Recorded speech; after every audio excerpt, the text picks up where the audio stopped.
आप सबको जय मसीह की। इस सुबह के समय हम एक वचन अध्ययन करेंगे जो यशायाह की पुस्तक 55वें अध्याय के 9वें वचन से है।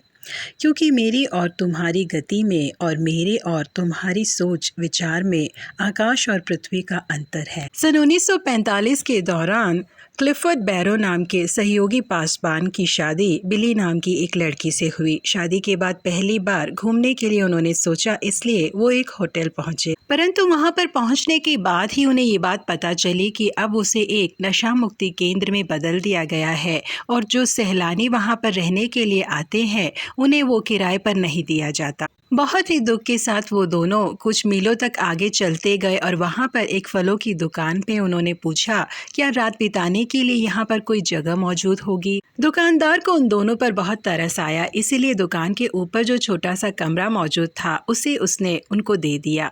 पर जैसे ही उसे ये बात पता चली कि वो दोनों मसीह है तो उन्होंने अपने एक नज़दीकी मित्र के घर में उनके ठहरने का इंतज़ाम किया, क्योंकि वहाँ पर सुविधाएं यहाँ से अच्छी थी। वो सप्ताह जब वो दोनों वहाँ पर ठहरे हुए थे, उस घर के मालिक उन दोनों को नौजवानों के लिए हुए एक कॉन्फ्रेंस में लेके गए जो कि क्रिश्चियन कॉन्फ्रेंस सेंटर में हुई थी। हमेशा जो व्यक्ति वहाँ पर स्तुति आराधना करते थे वो इस बार बीमार थे, इसीलिए नौजवान पासबान क्लिफर्ड से विनती की गई कि वो स्तुति आराधना में वहाँ पर अगुवाई करे। वे भी इस बात के लिए मान गए और उन्होंने स्तुति आराधना की। उसके बाद नौजवान सुसमाचारक बिली ग्रैम प्रचार करने के लिए मंच पर चढ़े। ये पहली बार था कि क्लिफर्ड और बिली ग्रैम एक दूसरे से मिले। उसी रात सुसमाचारक बिली ग्रैम की अगुवाई में इन सब के सुसमाचार की एक झुंड तैयार हुई। उस दिन से लेकर 50 सालों तक सुसमाचारक बिली ग्रैम के साथ कई देशों जाकर सुसमाचार की सेवकाई करने का सौभाग्य प्राप्त हुआ पासबान क्लिफर्ड को।